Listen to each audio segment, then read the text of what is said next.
Bonjour. Merci de me faire savoir de quel pays vous regardez avant que je continue mon histoire. Je m'appelle Antonia et j'ai 60 ans. J'ai accouché dans la douleur et j'ai élevé mon enfant avec des prières, des larmes et un cœur plein de rêves.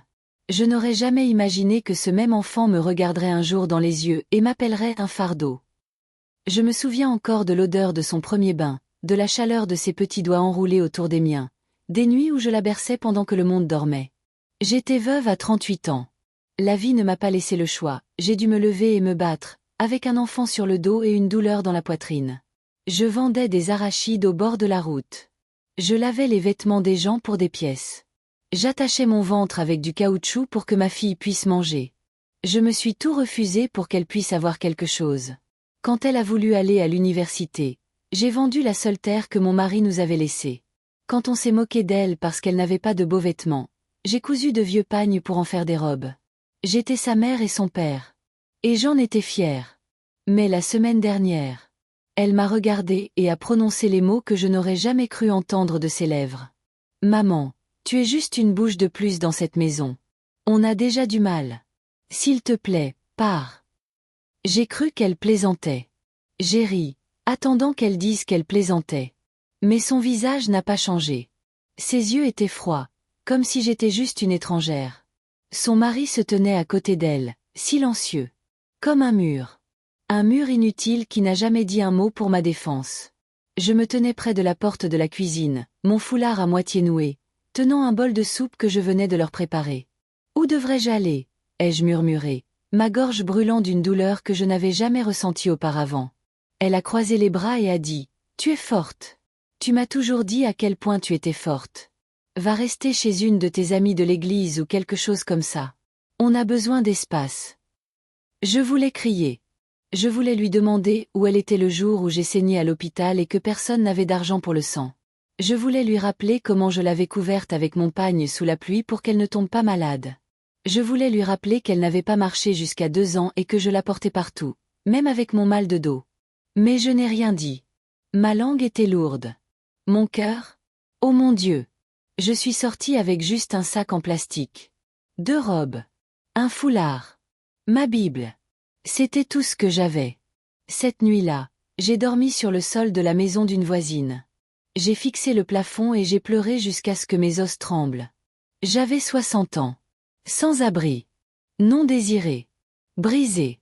Savez-vous ce que ça fait d'être jeté par celle que vous avez portée en vous pendant 9 mois? Je me suis dit que je ne la maudirais pas. Je ne dirais pas de mal. Je voulais juste que Dieu me donne la paix. Mais la vie n'en avait pas fini avec moi. Le lendemain matin, je suis sortie dans la rue avec des yeux gonflés et un corps tremblant. Je suis passée devant une agence immobilière où le propriétaire de l'appartement de ma fille travaillait autrefois. Quelque chose m'a poussée à l'intérieur. Je ne le savais pas encore. Mais Dieu était sur le point de me montrer quelque chose. À l'intérieur, j'ai rencontré un homme qui m'a reconnue d'il y a des années. Il m'achetait des arachides quand il était étudiant. Aujourd'hui, il était investisseur immobilier. Il m'a fait asseoir. M'a donné de l'eau. M'a demandé pourquoi j'avais l'air de sortir d'une tombe. J'ai craqué. Je lui ai tout raconté. Absolument. Tout. Et puis, il a souri. Un genre de sourire qui ne correspondait pas à la douleur de mon histoire. Maman Antonia, dit-il. Vous vous souvenez de la terre que vous avez vendue à mon oncle pour payer l'école de votre fille il y a des années? J'ai hoché la tête, confuse. Oui, qu'est-ce qu'il y a? Eh bien, cette terre a été transformée en 6 bâtiments. Et mon oncle a laissé une partie du profit pour vous. Avant de mourir. On vous cherche depuis plus d'1 an. Mes mains ont commencé à trembler. Mon cœur s'est arrêté. De combien parlons-nous? Ai-je demandé en murmurant. Il a sorti un chèque. J'ai cligné des yeux. Puis cligné à nouveau. C'était 97 millions de Naira. J'ai serré ma poitrine et j'ai crié. Il a ri et a dit, vous méritez chaque Naira. Cette terre a nourri des familles. Et votre nom est sur tous les documents. Vous n'êtes pas seulement une mère. Vous êtes une légende. Je suis restée assise là, stupéfaite. Des larmes tombaient comme la pluie. Dieu ne m'avait pas oubliée. Et devinez quoi? 2 semaines plus tard, je suis devenue la nouvelle propriétaire de l'immeuble d'appartements où ma fille et son mari vivaient. Je ne leur ai pas dit. J'ai juste attendu. Échangé le loyer. Je l'ai triplé. On dit que le temps guérit les blessures. Mais pas toutes les blessures. Certaines blessures apprennent juste à saigner en silence. Après être devenue la nouvelle propriétaire du bâtiment où ma fille et son mari vivaient, je n'ai rien fait, pas immédiatement. J'ai juste regardé de loin. Tranquillement. Je l'aimais encore, même après qu'elle m'ait jeté dehors comme une serpillière usagée. Mais quelque chose en moi était mort. Quelque chose de profond. 2 semaines après avoir signé les documents, j'ai dit à l'agent d'envoyer un nouvel avis de loyer. Tous les locataires doivent renouveler leur bail sous la nouvelle propriété. Le loyer a été révisé et augmenté pour refléter la valeur de la propriété. L'agent n'avait aucune idée que le propriétaire était moi. Je lui ai demandé de garder mon identité cachée.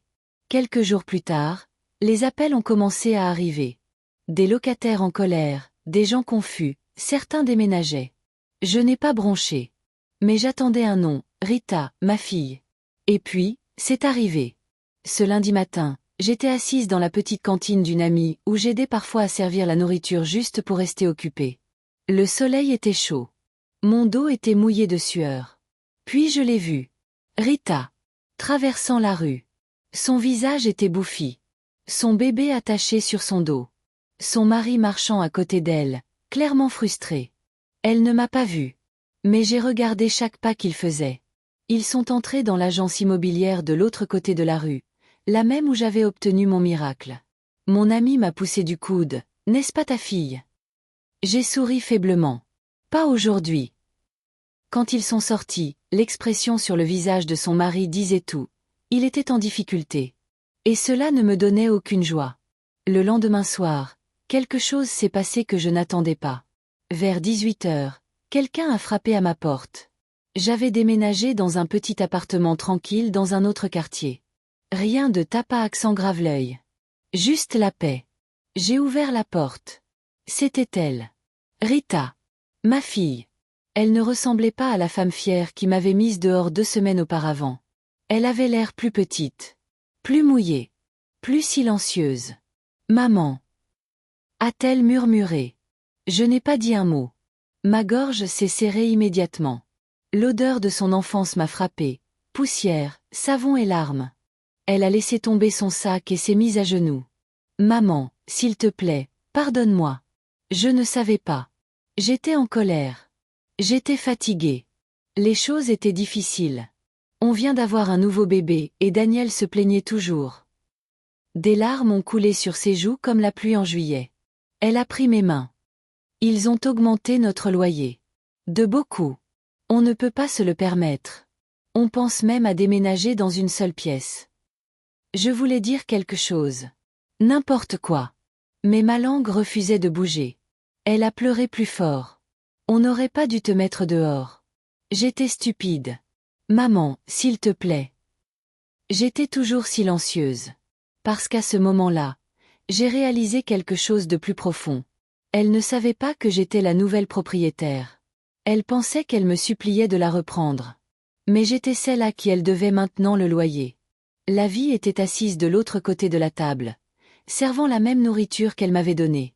Puis elle a dit quelque chose qui m'a brisée. Même si tu ne peux pas me reprendre, tiens juste mon bébé un moment. J'ai besoin de m'asseoir. Mes jambes brûlent. Elle m'a tendu l'enfant. Et quand j'ai porté ce bébé, ma petite fille, j'ai craqué. J'ai pleuré. Là, devant elle. Devant l'enfant. Toute la douleur que j'avais avalée pendant des semaines est sortie comme un déluge. J'étais ta mère quand je n'avais rien, ai-je dit. Et tu m'as renvoyée quand je n'avais nulle part où aller. Je suis désolée, a-t-elle murmuré. Je l'ai regardée et j'ai murmuré en retour. Ton loyer sera dû dans 2 semaines. Paie ou déménage. Ses yeux se sont écarquillés. Quoi? Je l'ai regardée. Froide. Tu m'as entendu. Mais, comment sais-tu? J'ai essuyé mes larmes. Puis je l'ai dit. Lentement.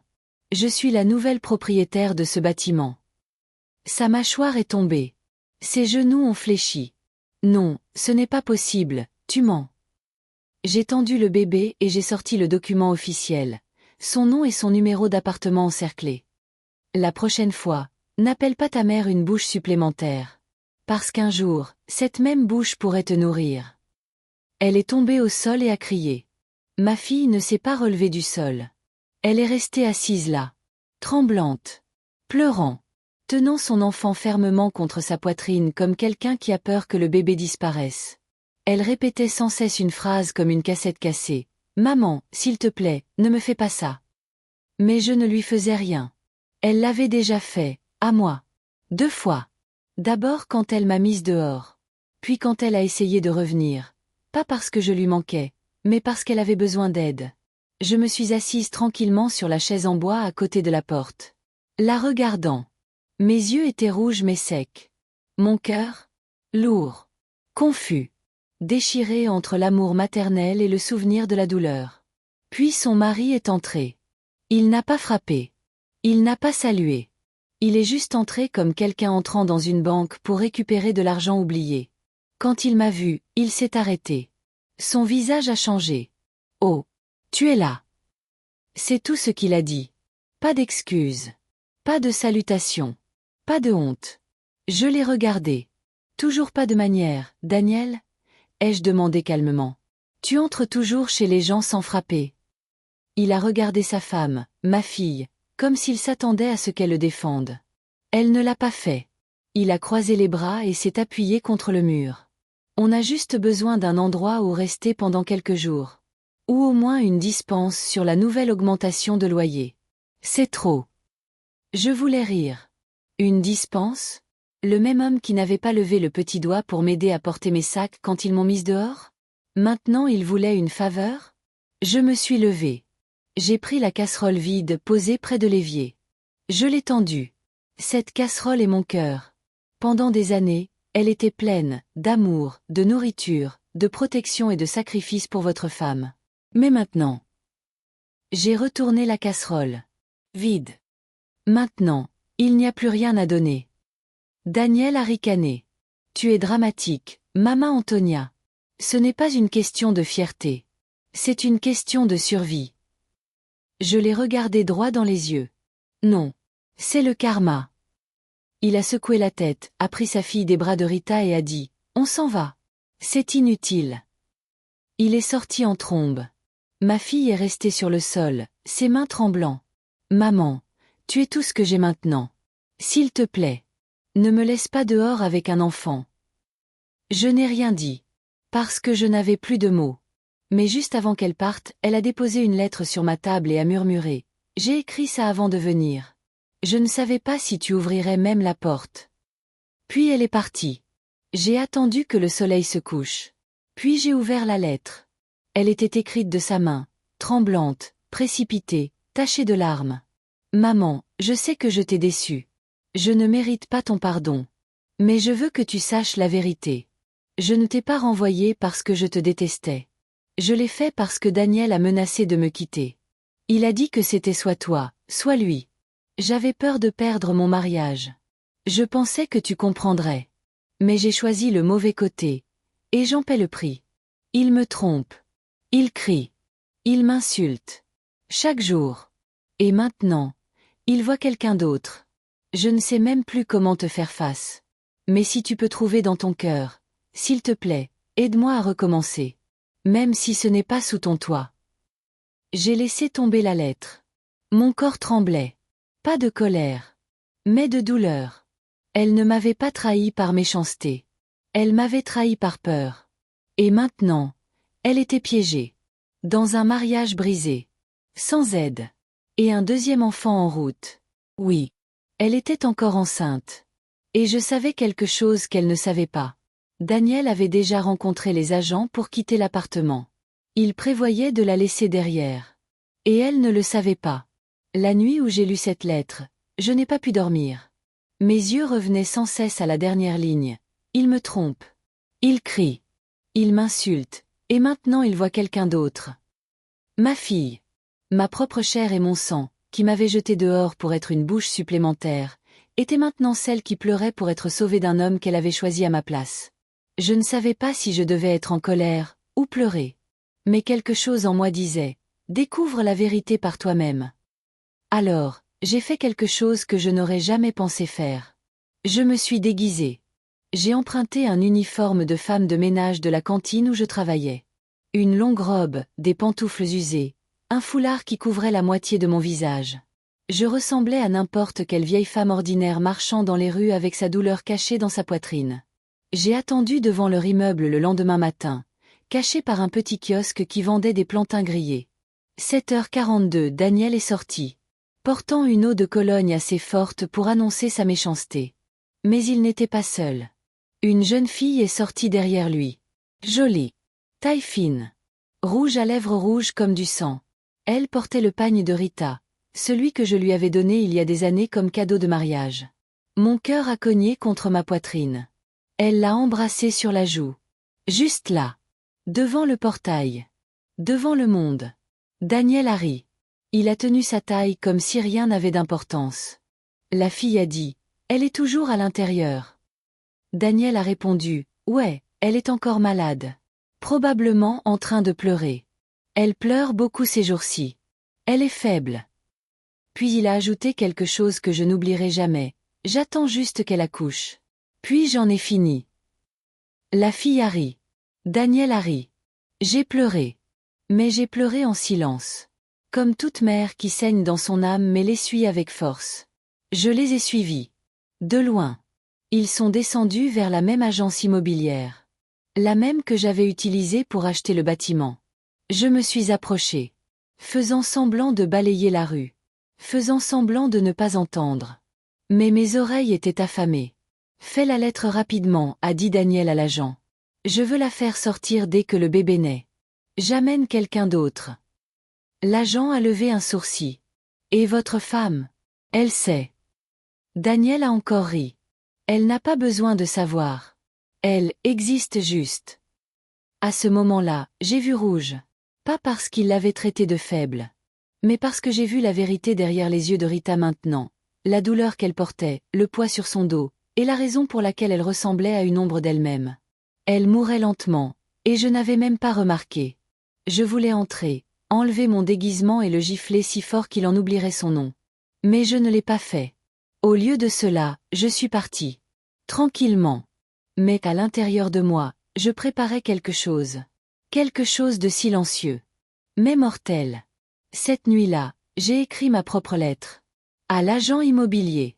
À compter d'aujourd'hui, l'appartement 2B n'est plus disponible pour le renouvellement du bail. L'épouse de l'occupant doit venir personnellement signer tous les documents concernant la propriété. Ne pas discuter avec son mari. Tout changement non autorisé entraînera des poursuites judiciaires. Signé, le propriétaire. Oui. Moi. J'allais protéger ma fille. Même si elle ne le méritait pas. Même si elle m'avait jeté. Même si elle ne me disait plus jamais je t'aime. Parce que c'est ce que font les mères. Nous pleurons dans le noir. Pour que nos filles puissent voir dans la lumière. Le lendemain, je suis retournée chez moi. En déverrouillant le portail, j'ai vu quelque chose qui m'a coupé le souffle, Rita. Assise près des escaliers. Les yeux gonflés. Les lèvres tremblantes. Une carte d'hôpital à la main. Je me suis précipitée vers elle. Rita, qu'est-ce qui s'est passé? Elle n'a pas répondu. Elle m'a juste tendu le papier. Je l'ai ouvert. Prééclampsie sévère. Repos au lit requis. Travail précoce possible. Je l'ai tenu. Fermement. Elle a enfoui son visage dans ma poitrine et a murmuré. Il a dit que je suis un fardeau. Que je l'épuise. Il est parti. Il a fait ses valises et est parti. Et à ce moment-là, j'ai réalisé. Il ne m'avait pas seulement mise dehors de cette maison il y a 2 mois. Il avait mis dehors tout ce qui était bon dans sa vie. Et il était sur le point de le payer. Cette nuit-là, je suis restée éveillée à côté de Rita. Elle souffrait, physiquement, émotionnellement, spirituellement. Ses mains reposaient sur son ventre comme si elle protégeait le bébé du monde. Elle grimaçait à chaque respiration, murmurait à chaque mot et pleurait dans son sommeil. Le médecin avait dit qu'elle avait besoin de paix. De repos. Pas de stress. Pas de cris. Pas de douleur. Mais comment se reposer quand le père de votre enfant vous abandonne avec une autre femme, et vous laisse malade, enceinte et seule? Je continuais à la regarder. Et quelque part au fond de moi, la mère que j'avais enterrée le jour où elle m'avait jetée dehors, a commencé à se relever. Cette nuit-là, j'ai pris une décision. J'allais me battre pour elle. Même si elle ne s'était pas battue pour moi. Le lendemain matin, juste au moment où les premiers rayons du soleil touchaient mon vieux rideau, j'ai entendu un klaxon de voiture. Puis un autre. Puis un coup au portail. Je me suis précipitée dehors. Et il était là. Daniel. Vêtu d'une chemise noire, de lunettes noires, d'une montre en or et d'un sourire narquois qui pourrait faire fondre la pierre. « Ouvre ce portail » a-t-il aboyé. Je suis restée calmement derrière la petite grille, sans bouger. Il a frappé à nouveau. « Maman Antonia, je suis venue chercher mon enfant. Et ma femme. Ils n'appartiennent pas ici. » Je l'ai regardé, impassible. « Tu es venue chercher ta femme après l'avoir abandonnée dans un lit d'hôpital. » Il a ricané. « Elle porte mon bébé. J'ai des droits. » J'ai ri amèrement. « Tu te souviens maintenant qu'elle porte ton enfant ? Mais tu as oublié quand tu as dit à une autre femme qu'elle existe juste ?» Il a reculé, légèrement choqué. « Oui. Je savais. Et il savait que je savais. » Il a baissé la voix. « Écoute, on a tous dit des choses. Mais tu sais comment les femmes exagèrent. Rita peut être dramatique, tu m'écoutes, Daniel, ai-je coupé. Ma voix était stable, mais mon âme était en feu. Elle a peut-être fait des erreurs. J'ai peut-être fait des erreurs.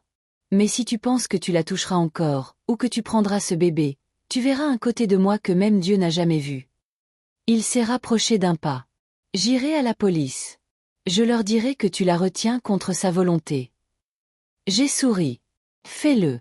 Et quand tu le feras, dis-leur que le propriétaire du bâtiment a des preuves, capture d'écran, enregistrement et témoignages sur tes abus. » Il s'est figé. « Rita m'a tout dit, ai-je ajouté. Et devine quoi ? Je n'ai pas seulement acheté le bâtiment.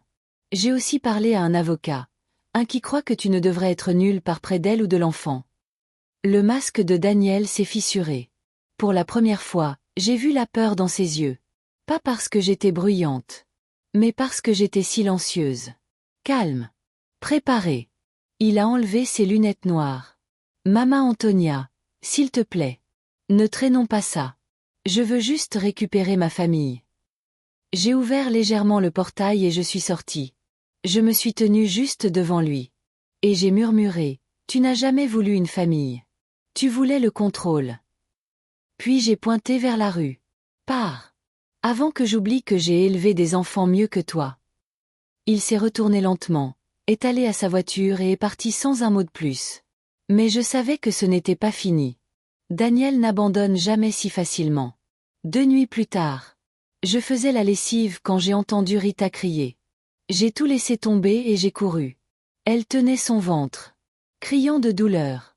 Le sang traversait son pagne. « Mon bébé !» a-t-elle crié. « Quelque chose ne va pas, maman. Quelque chose ne va pas. » Je l'ai emmenée d'urgence à l'hôpital. L'infirmière l'a prise en charge. Le médecin a suivi. J'ai attendu dehors, priant avec des mains tremblantes et un esprit qui courait plus vite que ma respiration. 30 minutes sont passées. 1 heure. Puis le médecin est sorti. Et je n'oublierai jamais ces mots. Elle est stable maintenant. Mais nous avons dû déclencher le travail précocement. Elle a perdu beaucoup de sang. Nous surveillons elle et le bébé. Je suis tombée à genoux. Pas de choc. De soulagement. Mais ensuite, quelque chose de pire est arrivé. Daniel est arrivé. Oui. Il est venu, cette fois, pas avec des fleurs ou de la culpabilité. Il est venu avec un avocat. « Où est-elle » a-t-il exigé. « Elle vient d'accoucher » ai-je crié. « Elle respire à peine. » Mais il s'en fichait. Il a sorti des papiers. « Je suis ici pour prendre la garde complète de l'enfant. Je suis le père. » Je l'ai regardé. Ce n'était pas une question d'amour. Ce n'était même pas pour le bébé. C'était de la vengeance. Il essayait de la punir pour être parti. J'ai pris une profonde inspiration et j'ai dit la chose la plus audacieuse que j'ai jamais dite. « Tu ne prendras personne, Daniel. » Parce que j'ai enregistré notre dernière conversation. J'ai tes menaces sur bande. Ta maîtresse en vidéo. Et tu te tiens sur une propriété qui ne t'appartient plus.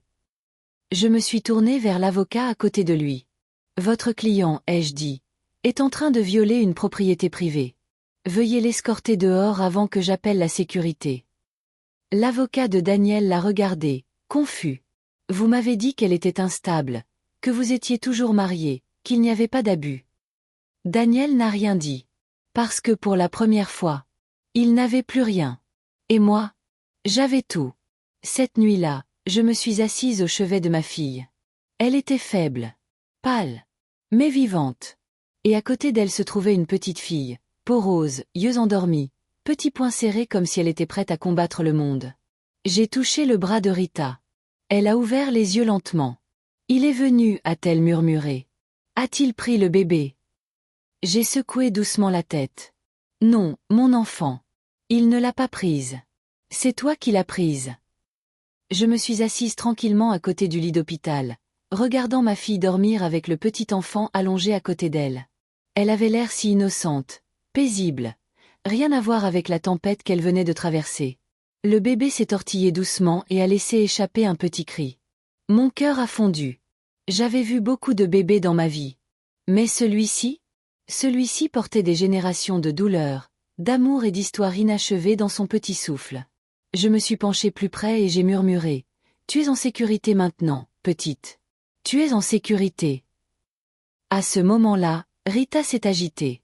Ses yeux se sont ouverts, faibles et larmoyants. Elle s'est tournée lentement pour me regarder, sa mère, la même femme qu'elle avait dit être une bouche supplémentaire. Nos yeux se sont rencontrés.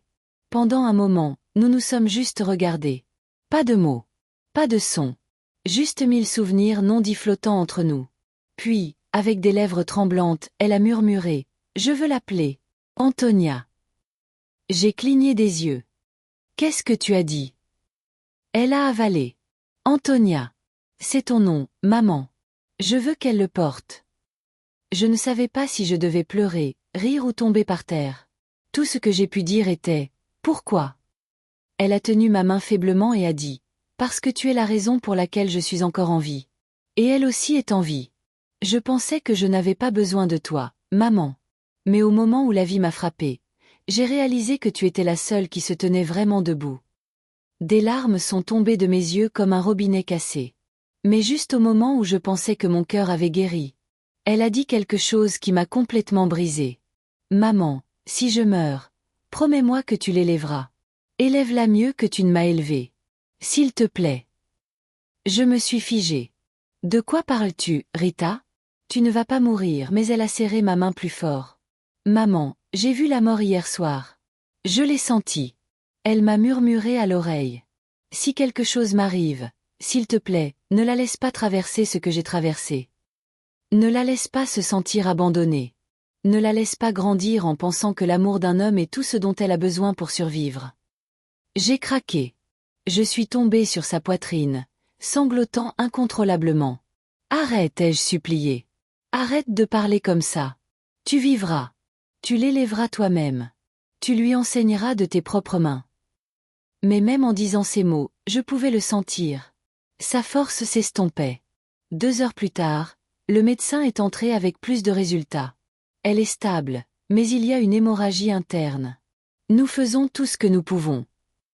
Et alors qu'il quittait la pièce, j'ai regardé la petite Antonia, endormie, inconsciente de la guerre que sa mère menait encore.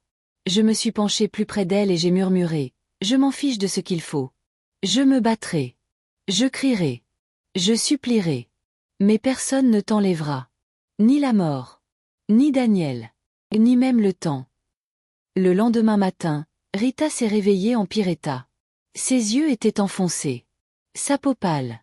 Sa voix à peine un murmure. Mais ses mots étaient clairs. Maman. Daniel n'a pas fini. J'ai froncé les sourcils. Il ne peut rien faire. Elle a secoué la tête lentement. Tu ne le connais pas comme moi. S'il ne peut pas m'avoir, il viendra chercher le bébé. J'ai fait une pause. Une peur étrange s'est glissée dans ma poitrine. Tu es sûre? Elle a hoché la tête. Puis avec le dernier peu d'énergie dans sa voix, elle a dit « Maman, vérifie le tiroir à côté du lit. Il y a un téléphone. Caché. » J'ai ouvert le tiroir et j'ai trouvé un petit smartphone bon marché. Utilise ça. Ne fais confiance à personne d'autre. Il contient tout. Vidéo, chat, enregistrement. J'ai regardé l'écran. Ces messages vocaux. Capture d'écran. Photos. Et puis je l'ai vu, un plan. Un contrat. Daniel et une autre femme essayant de vendre le bébé, à l'étranger. Ma main a tremblé. Rita a gémi. Maman, Garde-la en sécurité. Peu importe ce qui arrive. J'ai craqué à nouveau. Mais avant que je puisse répondre, son corps a commencé à trembler. Les infirmières se sont précipitées. Les machines ont bipé violemment. Les médecins ont crié des codes que je ne comprenais pas. Ils m'ont poussé hors de la pièce. Et juste comme ça, la pièce est devenue silencieuse. Je suis resté dehors pendant plus de 45 minutes. Priant, pleurant, marchant en cercle, me parlant à moi-même. Puis finalement, le médecin est sorti à nouveau, visage tendu, bras croisés. Elle est dans le coma, a-t-il dit doucement. Nous avons fait tout ce que nous pouvions, mais son corps n'a pas pu supporter le traumatisme. Je me suis effondré. Sur le sol. Juste là devant tout le monde. Ma fille, mon unique enfant, était suspendue entre la vie et la mort. Et maintenant, j'avais une nouvelle-née dans mes bras. Et un diable d'homme tapi dans l'ombre, prêt à frapper à nouveau. Cette nuit-là, alors que la pluie tombait dehors, j'ai emballé les affaires de Rita. J'ai pris le bébé. Et j'ai quitté l'hôpital tranquillement. Je ne pouvais plus faire confiance au système. Je ne pouvais plus faire confiance aux gens. Alors je suis retournée au seul endroit d'où j'avais été jetée. L'appartement de ma fille. Oui. Le même où elle m'avait appelé une bouche supplémentaire. Mais cette fois, je ne revenais pas en mendiante. Je revenais en tant que propriétaire. J'avais les documents, les clés, et le bébé. Ce n'était plus seulement à propos de moi. Il s'agissait de protéger Antonia. Parce que si Daniel revenait, il ne ferait pas seulement face à une mère. Il ferait face à une lionne. La pluie tombait plus fort. Le tonnerre grondait, profond et en colère, comme si les cieux eux-mêmes avertissaient Daniel de faire demi-tour. Mais le mal ne fait pas demi-tour. Il marche juste plus vite quand il sent la peur. Je suis resté dans le coin sombre du salon, le cœur battant, la main enroulée autour du berceau de la petite Antonia, la protégeant. Elle s'est agitée, mais j'ai fredonné une douce berceuse sous mon souffle. Je l'avais nourrie. Changée. J'avais prié pour elle.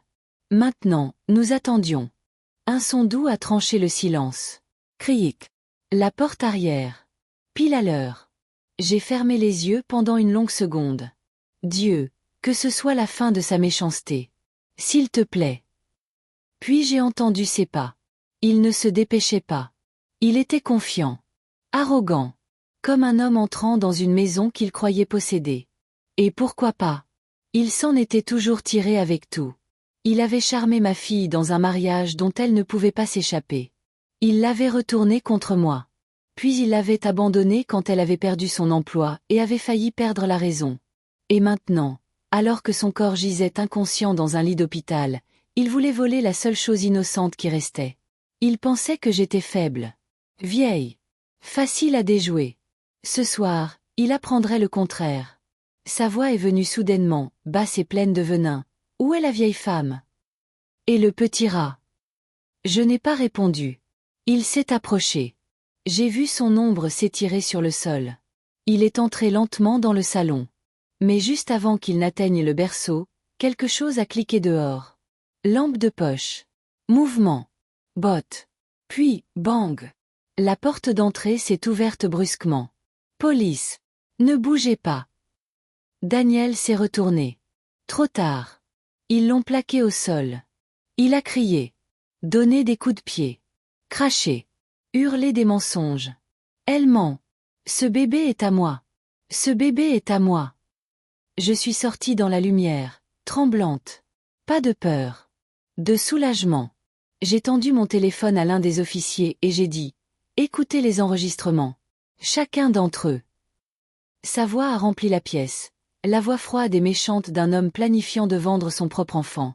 Les officiers n'ont même pas cligné des yeux. Ils l'ont traîné dehors comme les ordures qu'il était. Mais juste alors qu'il atteignait la porte, il m'a regardé et a sifflé. « Ce n'est pas fini, Antonia. Tu ne sais pas pour qui je travaille. Ce bébé ne sera jamais à toi. » Je me suis figée. Qu'est-ce qu'il voulait dire? Quelqu'un d'autre était-il impliqué? Mais avant que je puisse demander, il était parti, jeté à l'arrière du fourgon, disparaissant dans la nuit comme un cauchemar sans visage. Cette nuit-là, je n'ai pas dormi. J'ai tenu la petite Antonia et j'ai regardé la pluie jusqu'au matin. Mes pensées s'emballaient. Et s'il avait raison? Et si quelqu'un d'autre faisait partie de son mal? J'ai regardé le bébé. Elle a souri dans son sommeil. Je te protégerai, ai-je murmuré. Même si ça me coûte tout. Le lendemain matin, j'ai visité l'hôpital. Ma fille était toujours dans le coma. Mais quelque chose d'étrange s'est produit. Alors que j'étais assise à côté de son lit, tenant sa main, ses doigts ont tressailli. Puis ses lèvres ont bougé. À peine. Un murmure que je pouvais à peine saisir. Je me suis penchée plus près. Elle a dit juste un mot, « Maman ». Les larmes ont explosé de mes yeux. J'ai pressé sa main contre ma joue, sanglotant. Je suis là, mon enfant. Je ne t'ai jamais quitté. Je ne t'ai jamais quitté. Elle n'a plus parlé. Mais j'ai vu ses yeux papillonner. Juste une seconde. Elle se battait. Se battait pour revenir. Plus tard dans la journée, le médecin m'a appelé dans son bureau. Il avait l'air fatigué. Hésitant. Madame Antonia, il y a quelque chose que vous devez savoir. Je me suis préparée. Nous avons fait un test sanguin sur le bébé, pour vérifier les marqueurs de stress et de traumatisme, mais quelque chose est apparu.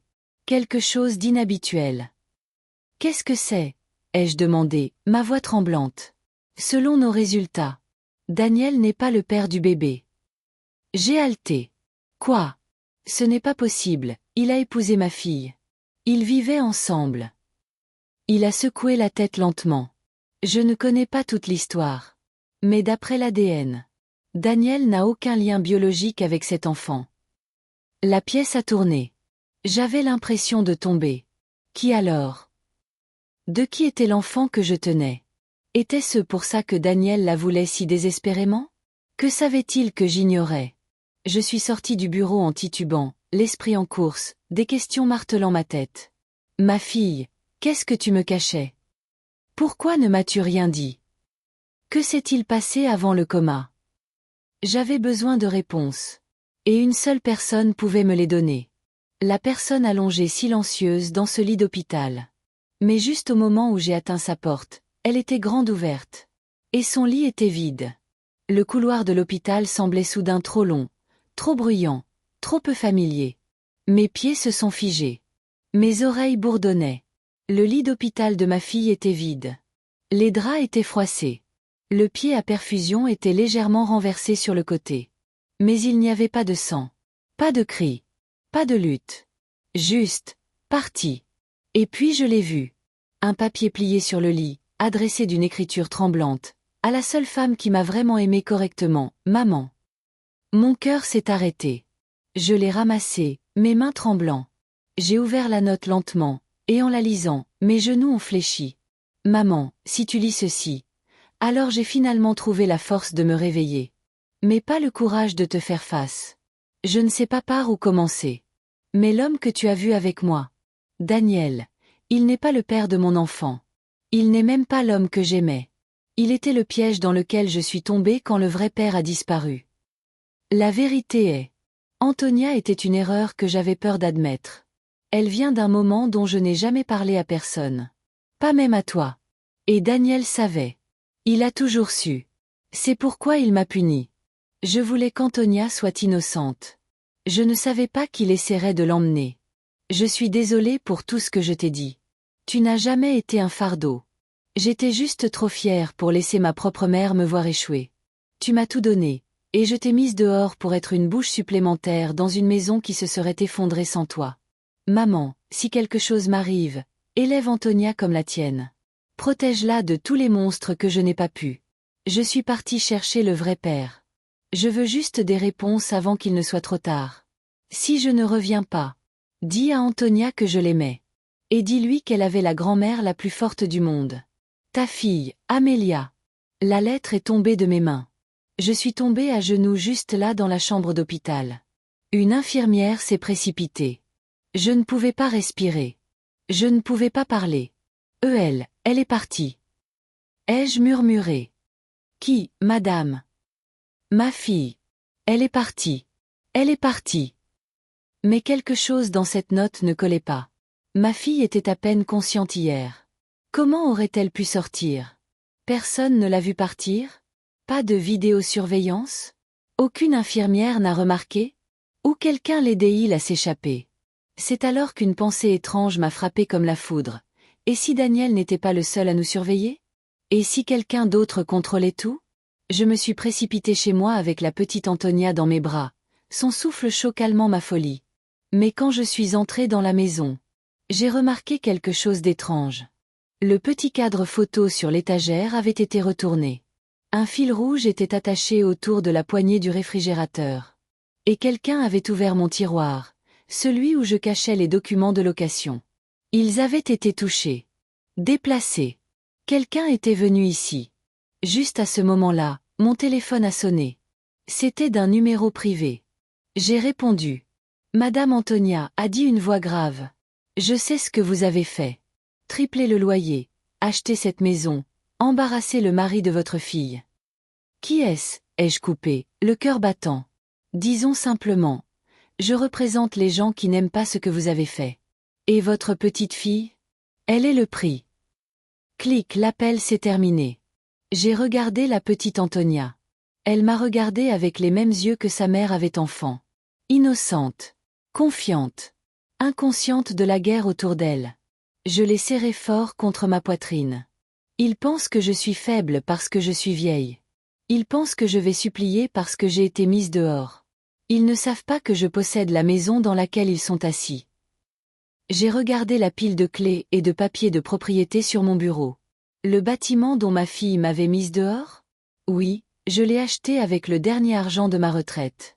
J'ai triplé le loyer. Tranquillement.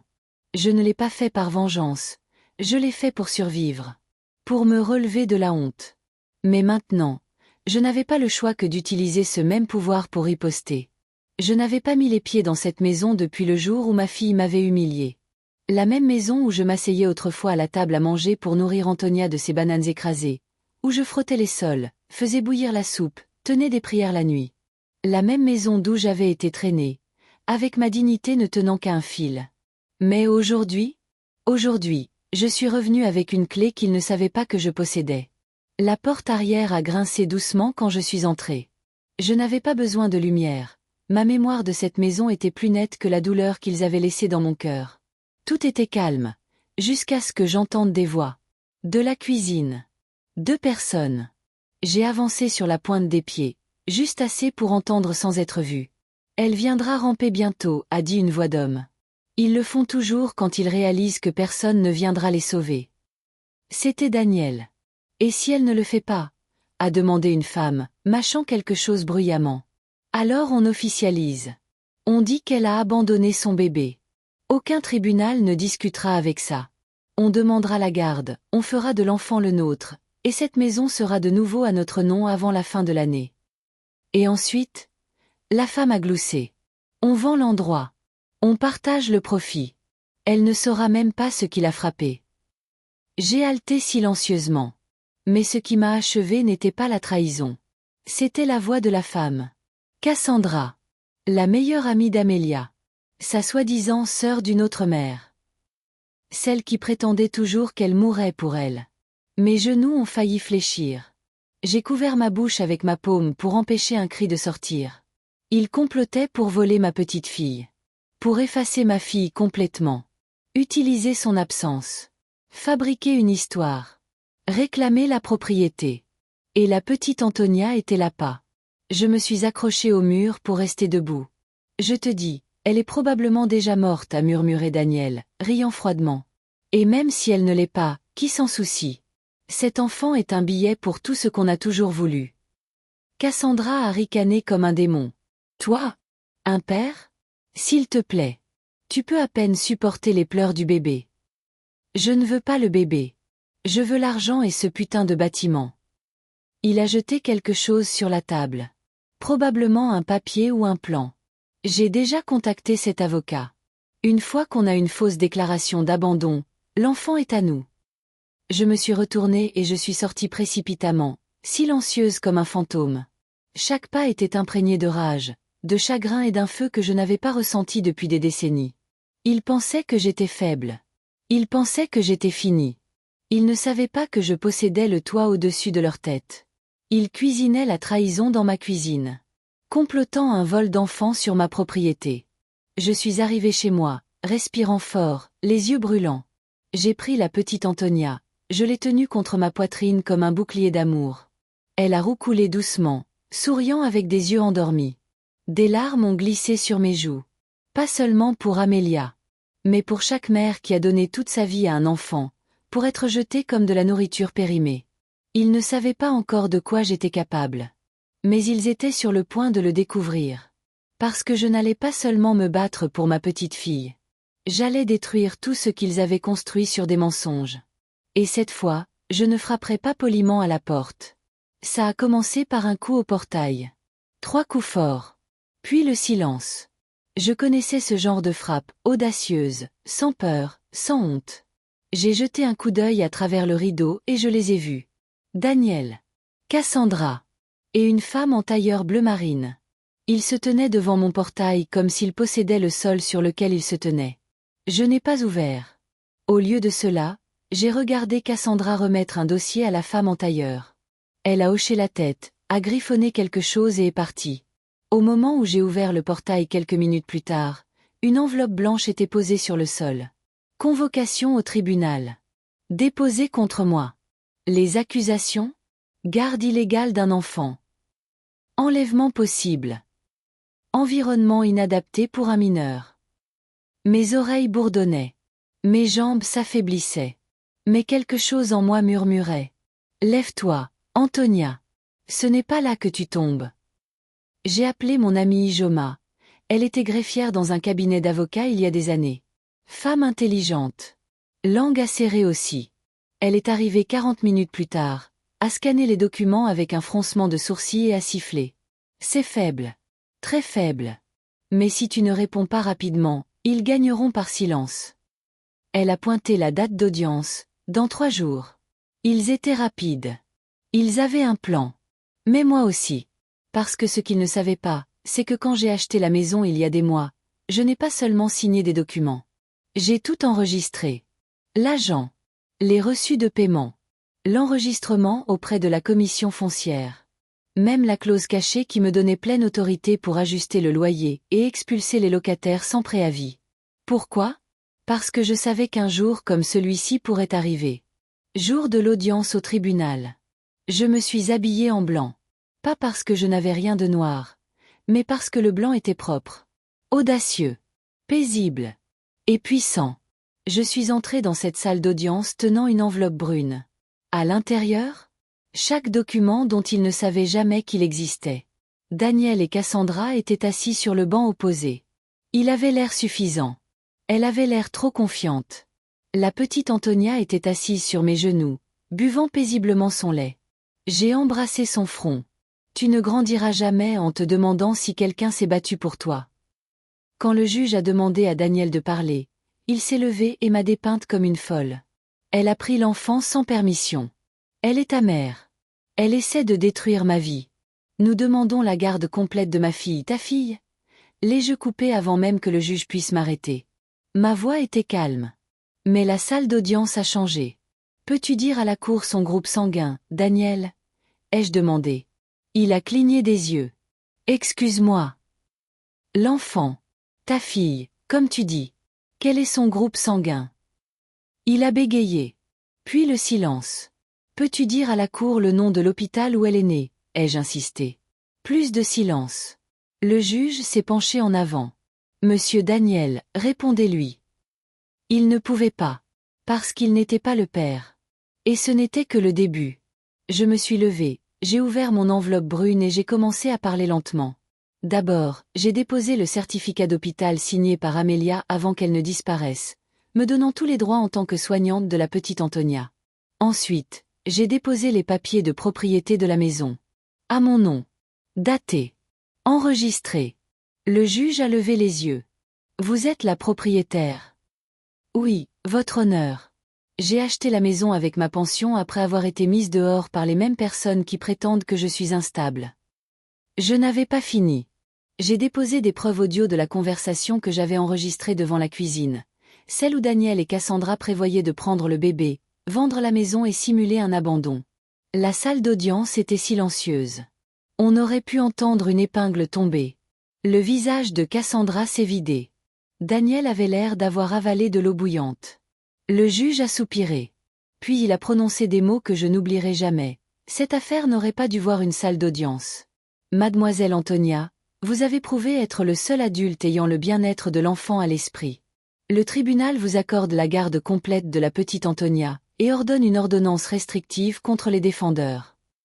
J'ai tenu la petite Antonia plus fort alors que des larmes remplissaient mes yeux. Mais ce n'étaient pas des larmes tristes. C'étaient des larmes de victoire. Pour chaque mère rendue invisible. Pour chaque grand-mère jetée comme bouche supplémentaire. Pour chaque femme forcée de recommencer quand elle devrait se reposer. J'avais gagné. Mais quelque chose au fond de moi me disait. La bataille n'était pas encore terminée. La maison était enfin calme. La petite Antonia dormait sur ma poitrine, son petit souffle montant et descendant avec confiance. Le tribunal s'était terminé. Les mensonges étaient exposés. La justice était rendue. Mais quand même, ma poitrine se sentait vide. Parce qu'Amélia, ma fille, celle qui m'appelait autrefois sa maison, était toujours introuvable. Partie. Disparue comme un fantôme. Et maintenant que Daniel et Cassandra avaient été réduits au silence par le tribunal, je pensais que j'aurais enfin la paix. Jusqu'à ce que la lettre arrive. C'était tôt le matin. J'ai entendu un léger coup au portail. Pas de pas. Pas de voix. Juste une simple enveloppe blanche glissée sous le portail. Je me suis précipitée dehors, pensant qu'un voisin avait peut-être déposé quelque chose. Mais la rue était vide. J'ai ramassé l'enveloppe et j'ai regardé. Il n'y avait pas de nom sur le devant. Pas d'adresse. Pas de timbre. Seulement une ligne écrite à l'encre bleue. Pour maman. Mes mains ont tremblé. Je me suis précipitée à l'intérieur, j'ai verrouillé la porte et j'ai lentement ouvert l'enveloppe. C'était une lettre. Une lettre écrite dans l'écriture que je ne pourrai jamais oublier, même dans mon sommeil. Celle d'Amélia. Maman. Si tu lis ceci, cela signifie que tu as trouvé Antonia. Cela signifie que Daniel et Cassandra n'ont pas gagné. Et cela signifie que je suis toujours en vie. Je suis désolée de t'avoir quitté sans un mot. Je n'ai jamais voulu. Mais maman, je n'avais pas le choix. Cette nuit, la nuit où j'ai élevé la voix contre toi, la nuit où je t'ai appelé une bouche supplémentaire, ce n'était pas moi. Ils m'ont menacé. Mes genoux ont faibli. J'ai glissé sur le canapé en lisant. Des larmes ont coulé de mes yeux comme si quelqu'un avait ouvert un robinet. Ils ont pris une vidéo de moi. Quelque chose de privé. Quelque chose que je ne voulais jamais que le monde voie. Ils l'ont utilisé pour me contrôler. Ils ont dit que si je ne te mettais pas dehors, ils la divulgueraient. Ruiner mon travail. Détruire ma réputation. Me faire passer pour une mère ratée. Ils ont dit qu'ils emmèneraient Antonia. Je pensais la protéger. Je pensais te protéger. Maman, le jour où je t'ai demandé de partir, j'ai pleuré toute la nuit. Je voulais courir après toi. Mais ils ont verrouillé la porte. Cassandra m'a dit qu'elle espérait que je mourrais de culpabilité. Elle a dit que je n'étais rien. Que je serais toujours moins qu'elle. Et Daniel. Maman, il n'a jamais été l'homme que je pensais qu'il était. Il suivait mon téléphone. Lisait mes messages. J'étais prisonnière dans ma propre maison. Alors, j'ai planifié mon évasion. J'ai laissé Antonia derrière parce que je savais que tu reviendrais pour elle. Je savais que tu n'arrêterais jamais de te battre. Je savais. Tu étais toujours la femme la plus forte que j'ai jamais connue. Je me cache maintenant. Dans un endroit lointain. Quelque part où personne ne peut me retrouver. Mais quand ce sera sûr, je reviendrai pour toi. Pour Antonia. Pour tous les morceaux qu'ils ont brisés. Si tu lis ceci, alors tu as gagné. Et je suis fière de toi, maman. Ta fille, toujours. Amélia. La lettre est tombée de mes mains. Je ne savais pas si je devais crier, ou m'effondrer. Alors tout ce que j'ai fait, c'est pleurer. De gros sanglots lourds et incontrôlables. Pas seulement parce qu'elle était vivante. Pas seulement parce qu'elle était désolée. Mais parce que j'ai enfin compris. Je n'ai jamais été l'ennemi. J'étais le bouclier. Le seul bouclier qui lui restait. Mais je n'avais pas le temps de pleurer sur le passé. Parce qu'au dos de la lettre, il y avait encore une chose. Un gribouillage. Désordonné et précipité. Écrit comme si elle n'avait pas le temps de le finir. Si quelque chose m'arrive, regarde derrière le placard dans l'ancienne chambre d'Antonia. J'ai laissé quelque chose là. Quelque chose qu'ils n'ont pas trouvé. Mon cœur s'est arrêté. Qu'est-ce que ça pouvait être? Une clé? Un disque? Des preuves? Un testament? Je me suis précipitée à l'étage comme une folle, la petite Antonia toujours attachée dans mon dos. Sa chambre était poussiéreuse maintenant. Le papier peint s'écaillait. Mais les souvenirs. J'ai touché doucement le mur. Puis j'ai déplacé le petit placard. La poussière a volé. Derrière? Un panneau de bois, légèrement fissuré. Desserré. J'ai enfoncé mes doigts et j'ai tiré. Une petite boîte noire est tombée. Verrouillée. Je l'ai regardée. Mon cœur battait comme un tambour funèbre. Parce que je pouvais le sentir dans mes os. Quoi que ce soit à l'intérieur de cette boîte. Cela pourrait tout changer. Mes mains tremblaient. La boîte était noire. Froide. Lourde. On aurait dit qu'elle portait des secrets depuis des années. Je ne savais même pas comment l'ouvrir au début. Elle n'avait pas de trou de serrure. Pas de combinaison. Juste un petit loquet en bas, caché sous du vieux ruban adhésif. Je l'ai décollé. Et j'ai fait une pause. Parce que quelque chose en moi murmurait, une fois que tu ouvres ça, il n'y a pas de retour en arrière. Je l'ai ouverte.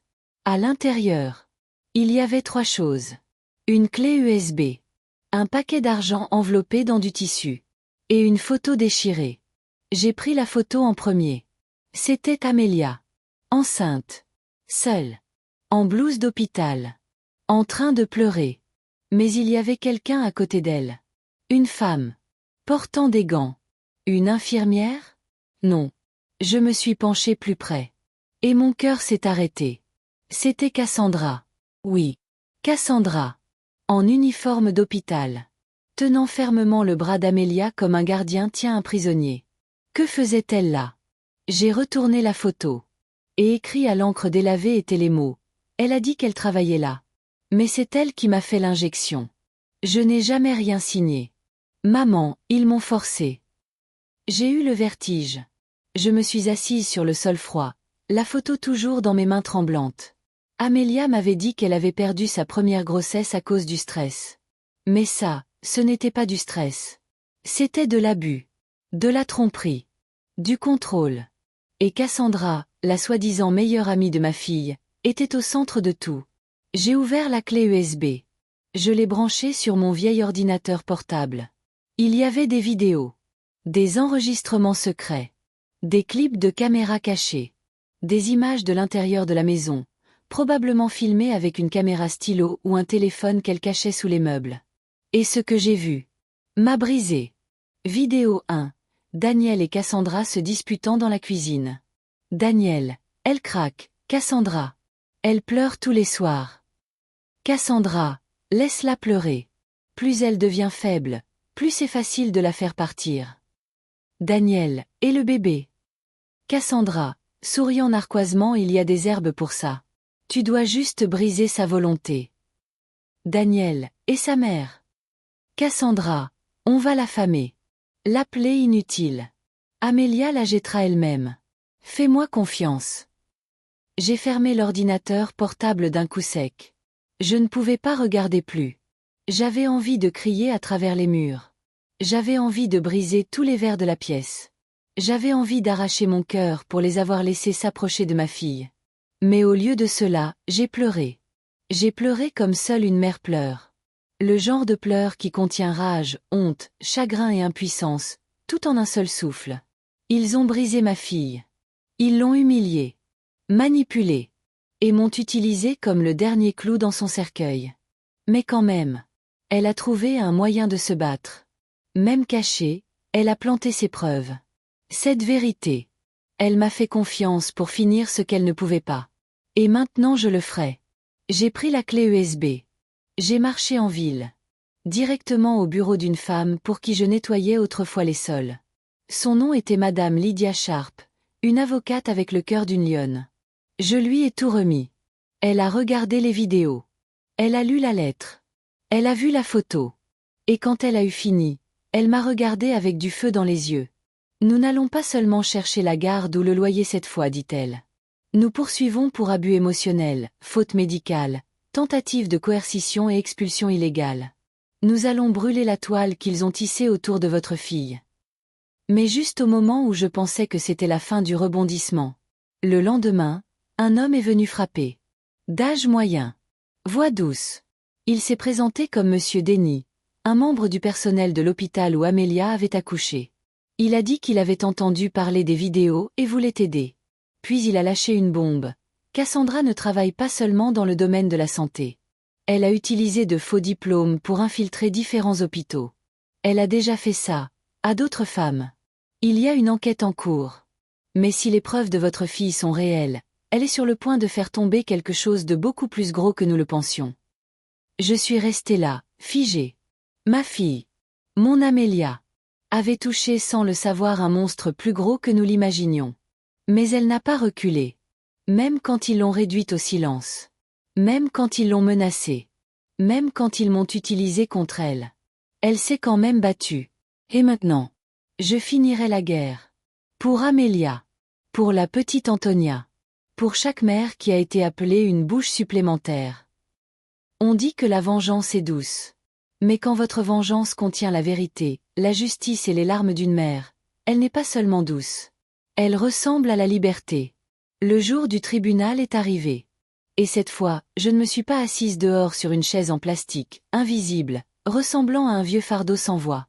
Cette fois, je suis entrée comme une mère avec des preuves, un but et du pouvoir. Le juge était le même. Mais tout le reste était différent. La salle était pleine. Les caméras tournaient. Les avocats ajustaient leurs cravates. Même Daniel avait l'air nerveux. Mais Cassandra? Elle avait l'air calme. Suffisante. Comme quelqu'un qui pensait pouvoir encore tout tourner en sa faveur. Elle ne savait pas ce qui arrivait. Pas encore. Le juge s'est éclairci la gorge. Nous reprenons l'affaire concernant Madame Amelia Hart et Monsieur Daniel Hart. De nouvelles preuves ont été présentées. Lydia, mon avocate, s'est levée. Elle a remis la clé USB. Puis la photo. Puis le rapport de témoin signé de Monsieur Denny.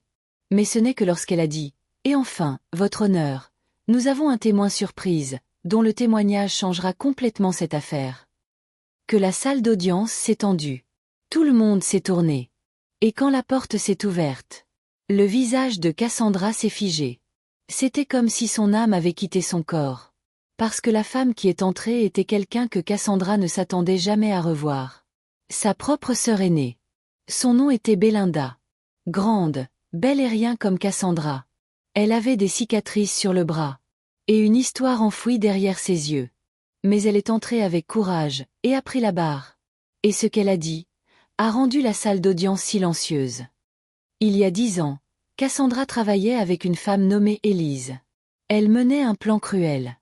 Elle ciblait des femmes émotionnellement vulnérables, en particulier celles qui étaient enceintes et effrayées. Elle se faisait passer pour des infirmières, offrait des traitements à base de plantes, et dans la plupart des cas, manipulait ces femmes pour qu'elles perdent leur bébé ou signent leurs droits. Certaines femmes ne s'en sont jamais remises. D'autres ne savaient même pas ce qui leur était arrivé. Quand j'ai découvert, j'ai essayé de l'arrêter. Je l'ai confrontée. Elle a coupé les liens avec moi. Et m'a dit que si jamais j'ouvrais la bouche, je le regretterais. Mais aujourd'hui, je me fiche des menaces. Amélia ne méritait pas ce qui s'est passé. Cette famille ne le méritait pas. Et Cassandra, ma propre sœur, doit faire face à ce qu'elle a fait. On aurait pu entendre une épingle tomber.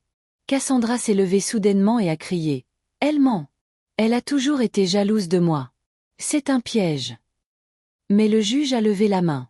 Ordre. Et à ce moment-là, Cassandra s'est effondrée. Oui. Elle s'est évanouie. Juste là. Juste dans la salle d'audience. Les ambulanciers se sont précipités. Daniel avait l'air confus, impuissant. Et Amélia? Elle tenait juste son bébé plus fort. Pas avec fierté. Pas avec vengeance. Mais avec soulagement. Soulagement que la vérité ait parlé plus fort que la peur. Le tribunal a ajourné pendant 1 heure. Quand nous sommes revenus, le juge a parlé lentement. Avec poids. Ce n'est plus seulement une affaire de famille. Cela s'est transformé en quelque chose de plus profond. Nous renvoyons l'affaire de Cassandra au tribunal pénal. En attendant, la garde complète de l'enfant revient à la mère, Amelia Hart, avec effet immédiat. J'ai regardé ma fille. Elle m'a regardé en retour. Et pour la première fois depuis longtemps. Elle a souri. Pas le genre de sourire qui dit tout va bien. Mais le genre qui dit, maman, nous guérissons maintenant. Mais alors que nous sortions, un homme s'est approché de moi, portant un manteau noir et une voix douce. Il a dit, Madame, désolé de vous déranger. Mais saviez-vous que Cassandra ne travaillait pas seule? J'ai cligné des yeux. Que voulez-vous dire? Il m'a tendu une carte. Département des enquêtes spéciales. Et a murmuré, nous pensons que quelqu'un de proche de Daniel, quelqu'un dans sa famille, finançait l'opération discrètement. Vous pensez peut-être que c'est fini. Mais cette toile est plus profonde que nous le pensions tous. Je me suis figé. J'ai regardé la carte. Et un frisson a traversé mes os. Parce que je me suis souvenu de quelque chose. La mère de Daniel. La femme qui n'aimait pas Amelia. La femme qui m'avait murmuré un jour, elle ne sera jamais assez bien pour mon fils. La femme qui n'avait pas montré son visage depuis le premier procès. Pourrait-elle être la pièce manquante? Au moment où je suis sortie de la salle d'audience avec Amelia et son nouveau-né dans mes bras, je pensais que la tempête était terminée. Cassandra avait été exposée. Le silence de Daniel s'était brisé. Et pour la première fois depuis longtemps, je me sentais vue. Mais juste au moment où nous avons atteint le parking, une voiture noire s'est approchée lentement de nous. Un homme en manteau sombre est sorti. Calme. Professionnel. Il m'a tendu une enveloppe et a dit, « Ceci a été récupéré du casier privé de Cassandra. » C'était adressé à son avocat. « Mais nous pensons que vous devez le voir. » Il est parti sans dire un autre mot. J'ai tenu la lettre dans mes mains, confuse, curieuse, effrayée. Ce n'était pas de Cassandra. C'était de Margaret Hart, la mère de Daniel. L'écriture était soignée. Cursive douce. Le genre d'écriture qui cache le danger derrière la douceur. J'ai ouvert la lettre et j'ai commencé à lire. Si cette lettre est trouvée, cela signifie que quelque chose a mal tourné. Mais je dois dire ceci maintenant, avant que le monde ne me peigne comme maléfique. Je n'ai jamais voulu la mort d'Amelia. Mais je ne pouvais pas lui permettre de rester mariée à mon fils. Elle n'appartenait pas à notre famille. Son origine, son nom, son éducation, rien ne convenait. Alors, j'ai demandé de l'aide à Cassandra. Je lui ai donné de l'argent. Je lui ai dit de discréditer Amelia tranquillement pour que Daniel voie qui elle était. Mais Cassandra est allée trop loin. Et je l'ai laissé faire. Si vous lisez ceci, s'il vous plaît, dites à Amelia, je voulais seulement protéger mon héritage. Dites-lui, je suis désolée. Mes mains tremblaient. Je ne pouvais pas parler. Ma poitrine avait l'impression d'être écrasée. Margaret, la femme qui souriait avec grâce, qui servait le thé le menton haut. Elle était la raison pour laquelle ma fille avait failli mourir. La raison pour laquelle j'avais été mise dehors de la maison de mon propre enfant.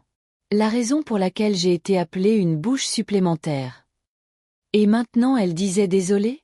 Je me suis tournée lentement vers Amelia. Elle m'a regardée, sentant déjà que quelque chose n'allait pas.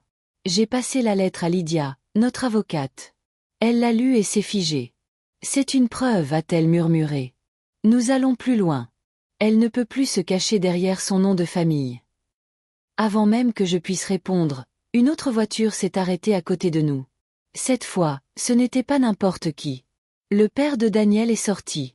Je ne l'avais pas vu depuis des années. Pas depuis le mariage. Ses yeux avaient l'air fatigués. Pluvieux. Plein de regrets. Il s'est approché de moi prudemment et a dit, « Je suis venu dire quelque chose que j'aurais dû dire il y a longtemps. Margaret ne voulait pas seulement qu'Amelia parte. Elle vous voulait, complètement hors de leur vie. » J'ai cligné des yeux. Moi. Oui, dit-il. Elle croyait que tant que vous seriez là, Amelia ne serait jamais complètement brisée. Elle vous appelait la force derrière le bruit. Ma poitrine s'est serrée. C'est elle qui a planté les mots dans la bouche de Daniel. Le jour où il vous a appelé une bouche supplémentaire. Ce n'étaient pas ses mots, c'étaient ceux de Margaret.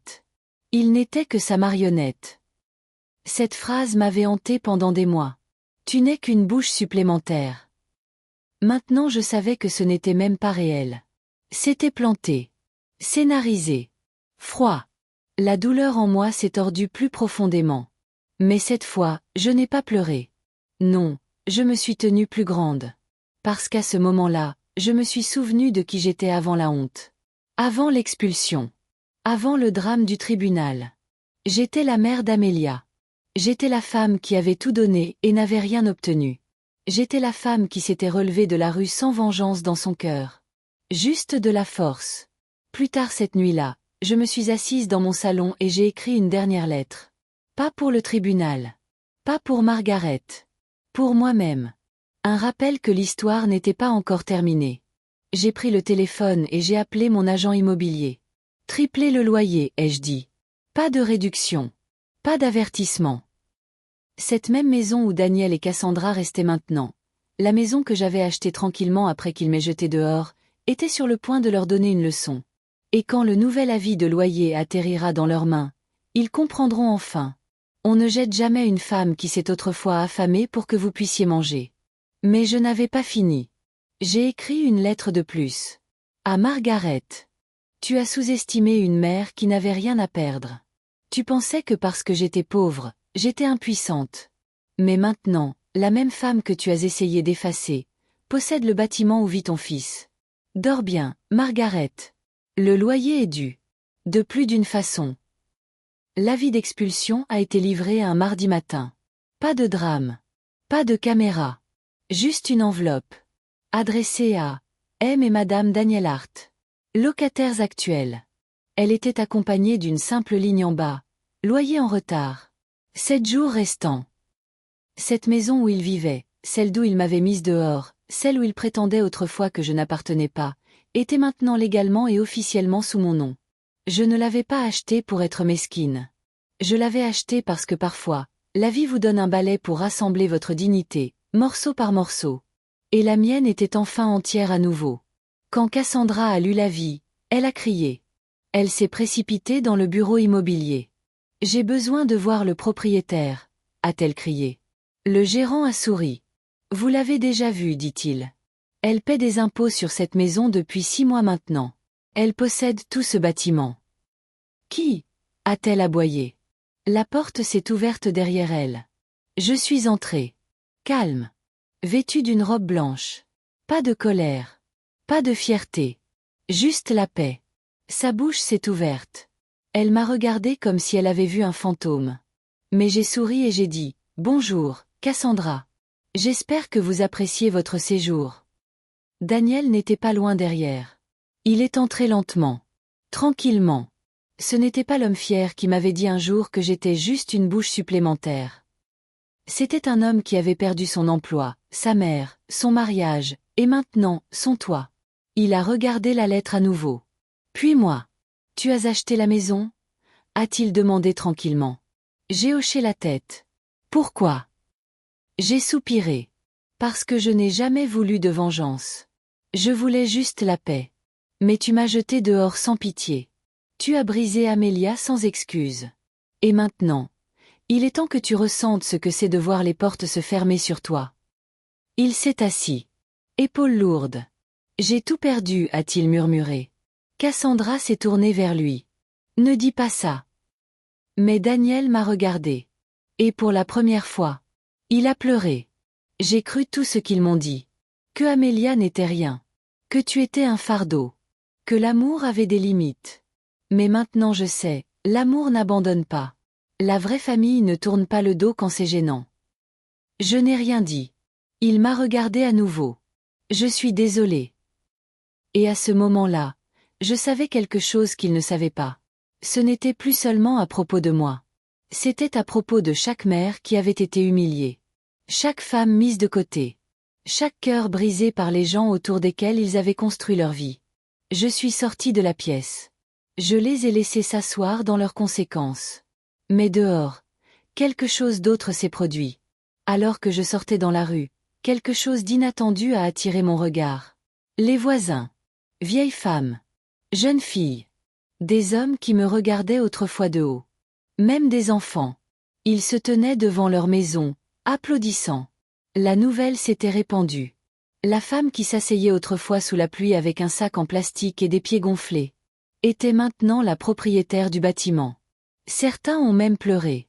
Pas parce qu'ils me connaissaient bien, mais parce que mon histoire était devenue un miroir de leur douleur silencieuse. Une femme a couru vers moi, a tenu mes mains et a dit « Tu nous as donné de l'espoir.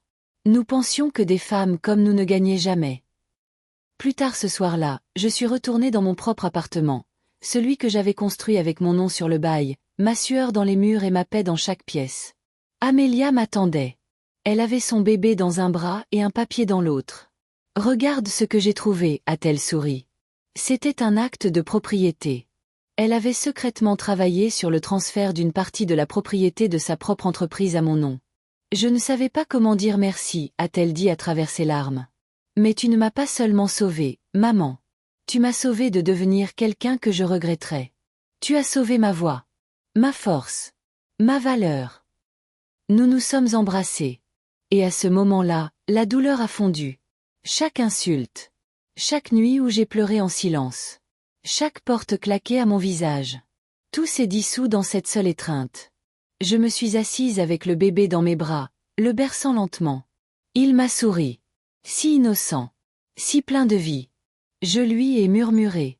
Un jour, ils te raconteront l'histoire de comment ta grand-mère a été mise dehors d'une maison. Et comment elle y est revenue, pas pour mendier, mais pour l'acheter. Et il a gloussé. Presque comme s'il comprenait. Toutes les victoires ne sont pas bruyantes. Certaines viennent en silence. Sans vengeance. Sans amertume. Juste la dignité. Et un acte de propriété signé. Et quant à moi, j'ai peut-être 60 ans. Mais je n'ai jamais été plus vivante. Fin.